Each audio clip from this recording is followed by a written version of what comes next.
Renungan Sabda Tuhan 31 Desember 2020. Bapak Ibu, saudara-saudari umat Tuhanku yang terkasih,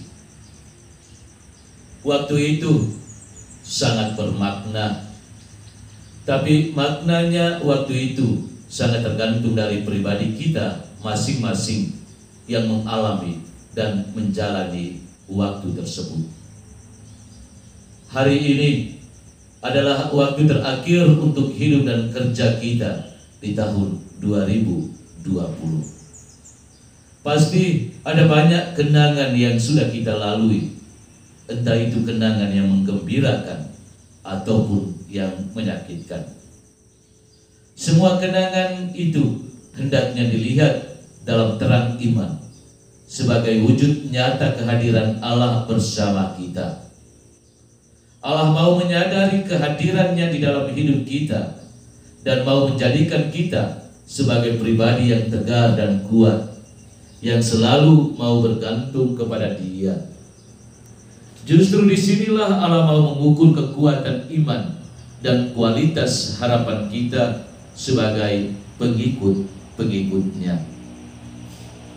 Sebelum kita melepas pergikan tahun 2020, baiklah kita mengangkat hati untuk bersyukur kepada Allah atas semua kenangan yang sudah mewarnai dan membentuk hidup dan panggilan kita.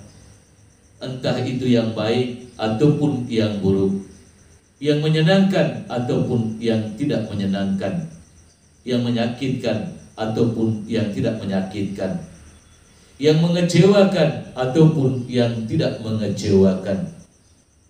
Sembari bersyukur kepada Allah, kita juga menyesali semua salah dan dosa kita di tahun 2020 dan memohon rahmat kekuatan Allah sendiri untuk menuntun dan membimbing perjalanan hidup kita memasuki tahun baru, tahun 2021.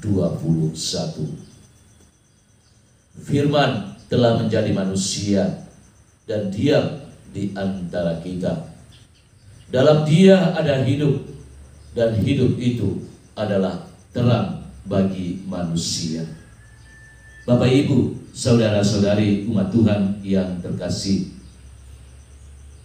Tuhan telah memberikan kita hadiah waktu yang begitu indah dan menarik, dan sekaligus meminta kita untuk memaknai waktu itu dengan hidup dan kerja kita yang setidak-tidaknya bisa dipertanggungjawabkan kepadanya, yang adalah pemberi waktu itu sendiri.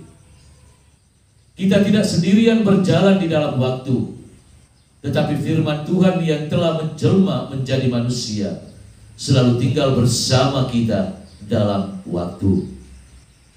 Dialah Emmanuel, Allah beserta kita.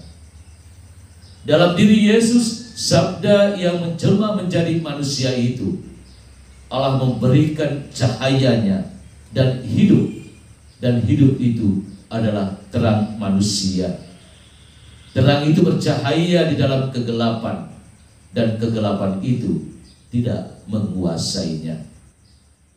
Kita bukanlah anak-anak gelap, tetapi anak-anak terang. Bagi mereka-mereka yang masih tinggal di dalam kegelapan dosa, saya mengajak untuk keluar dan lepaskan kegelapan hidup di tahun 2020 dan mengayunkan langkah maju bersama Yesus yang adalah sabda terang itu sendiri, dan masuk mendiam di dalam terang tahun 2021, sembari mengulurkan tangan untuk berdamai, memberi maaf dan ampun, memberi bantuan yang ikhlas tanpa perhitungan, menunjukkan sikap pengertian, menjauhkan yang jahat dan melakukan yang baik, menghapus air mata sesama lewat kata dan sikap hidup yang menghibur.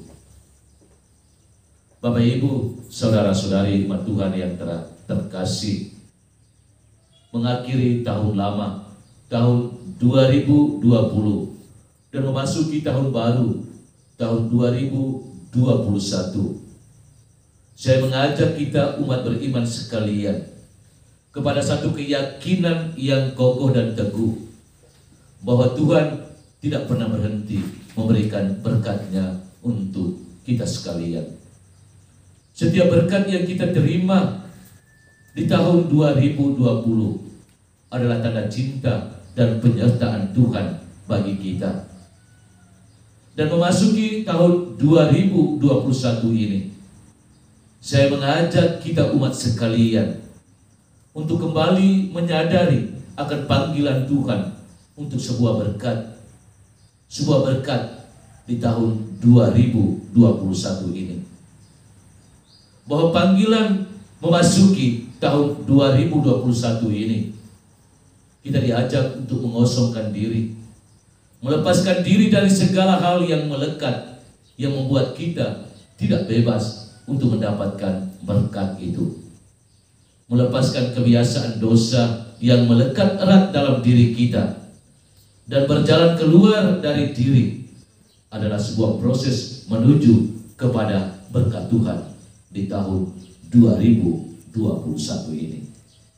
Akhirnya dari tempat ini saya mengucapkan selamat memasuki tahun 2021. Semoga berkat melimpah senantiasa menyertai kita umat sekalian dimanapun kita berada. Dan kita melepaskan tahun lama, tahun 2020 dengan ketulusan dan kedamaian, dan masuk dalam kedamaian bersama Tuhan di tahun 2021. Selamat berbahagia dan sekali lagi selamat memasuki tahun baru buatmu semua.